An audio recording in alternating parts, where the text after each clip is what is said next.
Today we're answering a few important questions about protein. How much do you need in a day, and within what time frame of your workout?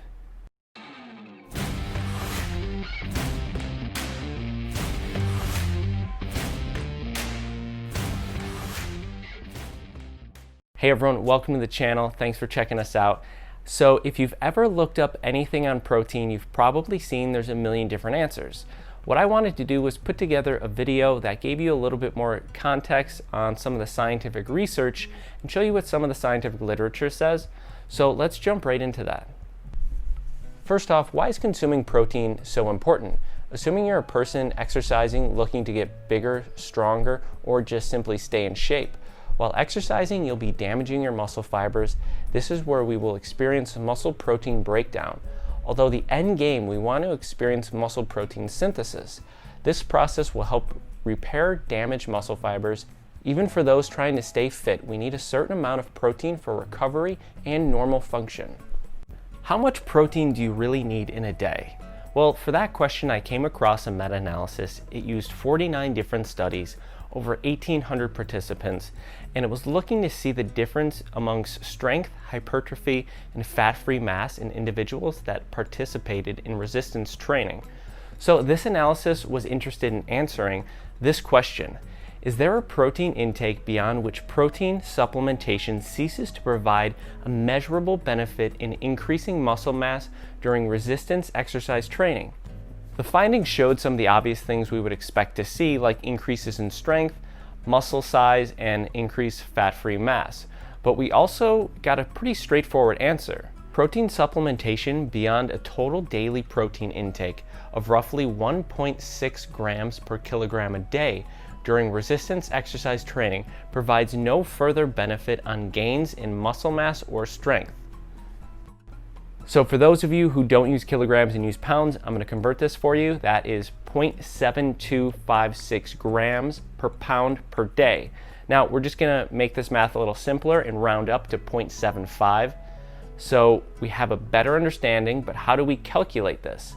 Just so you can understand how to do this for yourself, I'm going to give a quick demonstration here. Here's our character. Let's name our character. Let's call him Bill. Let's say Bill weighs 175 pounds. If we're consuming 0.75 grams per pound per day, we would want to use 0.75 times our body weight, which is 175 pounds in this case. What we would end up after multiplying this is 131.25 grams per day. Beautiful, that was pretty simple. You can just multiply your body weight by 0.75. The idea of needing to consume protein within a certain window after your workout is a pretty controversial topic. When I started lifting in high school, I was told that it's 30 to 60 minutes, and if you wait too long, you're gonna have less of a benefit from that workout you just finished. Now, I wanted to look at the actual scientific evidence behind this and see if this is even true. So what I did is I found a study that looked at the benefits of consuming protein before a workout and after a workout. The way they set this up was the group that was consuming their protein after a workout was not allowed to consume protein 3 hours prior to the workout. And then the opposite for the group consuming protein before the workout. They were not allowed to consume protein for up to 3 hours after the workout. And what we found was, across the range of measurements, there was no meaningful results consistently attributable to pre versus post-exercise protein ingestion. The implications of these findings are that the trainee is free to choose based on individual factors, i.e., preference, tolerance, convenience, and availability, whether to consume protein immediately pre or post-exercise. I feel this was great advice. Apply this how it helps you best. For me, if I'm doing something high intensity, I really don't like to have a full stomach. I don't like to feel like I just ate. So you can apply that how it works best for you. Now we know from what we just talked about that concept of an anabolic window of being 30 to 60 minutes isn't the case.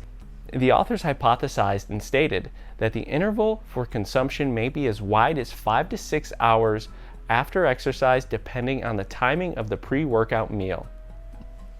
Now, a quick overview. For those participating in resistance training looking to maximize results, you should be focusing on consuming at least 1.6 grams per kilogram of protein a day, or in pounds, that's going to be roughly 0.75 grams per pound per day. When focusing on muscle protein synthesis, consuming enough protein throughout the day seems to be one of the more important factors than necessarily when you consume the protein.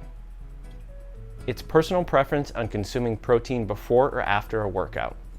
So all these studies I stated here don't look at the far ends of the spectrum, so we don't have bodybuilders and extreme athletes, and we don't have people just sitting on the couch all day. So we have a lot of active people in that middle range, probably including 80% of the population. But for those who are super lean, these protein numbers might not be enough. For those who are not very active and maybe very overweight, these numbers might be too much for you. So if you're concerned about that, talk to your doctor, see what they have to say. Maybe they can help you, have you sit down with a nutritionist or something. So that's important to keep in mind. All right, guys, I hope you liked the video. I hope you found this informative. If you have any questions or concerns, or you maybe disagree with something I said, leave it in the comments. If you aren't subscribed, please subscribe to the channel and stick around for the next one.